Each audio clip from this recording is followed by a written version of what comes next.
ભગવાન તમને કંઈ આપતા પહેલા તમારી પાત્રતાને ચેક કરવા તમારી પથારી ફેરવી નાખે કે આ હાલો ટકે એમ છે કે નહીં, પછી મર્સિડીઝ આપે, એમને આપે નહીં. પહેલા તો બેન્ડ બજાવે બરાબર, રૂપિયાના મોહતાજ કરે, અને આંખમાંથી પાણી ના આવી જાય, 10-15 વાર સુસાઇડના વિચાર ના આવે ને ત્યાં સુધી સાલી પ્રગતિ થતી નથી. આ એની પરીક્ષા છે બોસ. ઈશ્વર એક છે, બધા માટે સરખો છે, એ બધાનું સરખી રીતે ધ્યાન રાખે છે. એના માટે કોઈ હિન્દુ મુસલમાન વાણીઓ બ્રાહ્મણ નથી. અચ્છા, તમે બધા ઓક્સિજન લો છો? અઠવાડિયું ચાલે? અચ્છા, મુસલમાનોનો લીલા કલરનો હોય, આપણો નથી. જૈનોનો સફેદ કલરનો હોય ના, ક્રિશ્ચનનો પીળા કલરનો હોય. ઓક્સિજન છે. જેને જેટલો લેવો એટલો લો, મફત. હે, કોરોનામાં ખબર પડી હતી ને?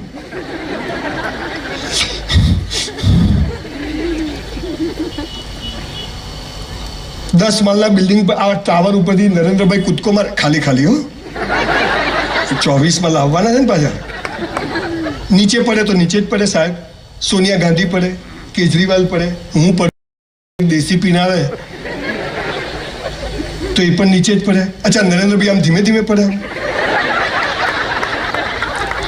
વડાપ્રધાન છે, 24 માં લાવવાના છે, બધા નીચે પડે. સોનિયા ગાંધી ઉપર જાય સ્ત્રી સશક્તિકરણ, અને કેજરીવાલ આમ લટકી જાય, કટ્ટર ઈમાનદાર, અને પેલો દારૂડિયો નીચે પડે 2 મિનિટ. બધા સરખી ગતિથી પડે, કેમ કે જમીનમાં જે ગુરુત્વાકર્ષણ છે એ કોઈને દેખાતું નથી, પણ છે બધા માટે કેવું છે? સરખું છે. એ કોઈને ભેદભાવ કરતો નથી. આ ભગવાન. હું મારી વાઈફને ફોન કરું, બીજાની વાઈફને લાગે? સાચો નંબર હોય તો ઘણા સાલા એવું કરે. મનીષ લખેલું હોય ને મનીષાને લગાવતો હોય. કરવું એની બી મજા છે હો સાલી. જીવી લેવું ભાઈ, મોત આવતું હોય તો બહાર જાવે. આ ભગવાન આવો છે બધા માટે. આપણી બંદગી ઇબાદત કરવાના રસ્તાઓ જુદા જુદા હોઈ શકે, આપણી માન્યતાઓ જુદી જુદી હોઈ શકે, પણ ઈશ્વર એક છે, એ બધા માટે સરખો છે. અને એને જન્મ આપ્યો છે, એને દાંત આપ્યા તો એ ચાવવાનું પણ આપશે. આપણી માન્યતાઓ જુદી જુદી છે, પણ હા, સનાતન ધર્મ એમ કહે છે કે સૌનો સ્વીકાર.